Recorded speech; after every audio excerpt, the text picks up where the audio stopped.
हरिः ओम्।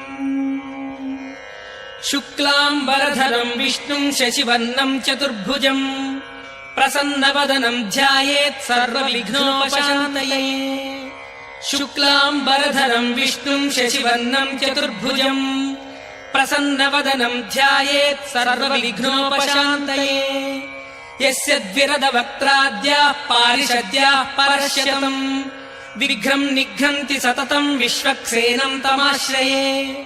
व्यासम् वसिष्ठनप्तारम् शक्तेः पौत्रमकल्मषम् पराशरात्मजम् वन्दे शुकतातम् तपोनिधिम्।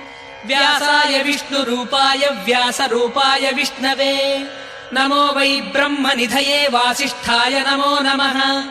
अविकाराय शुद्धाय नित्याय परमात्मने सदैकरूपरूपाय विष्णवे सद्वजिष्णवे। यस्य स्मरणमात्रेण जन्म संसारबन्धनात् विमुच्यते नमस्तस्मै विष्णवे प्रभविष्णवे। ॐ नमो विष्णवे प्रभविष्णवे।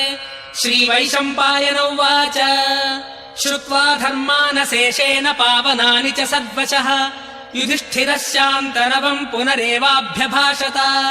युधिष्ठिर उवाच किमेकम् दैवतम् लोके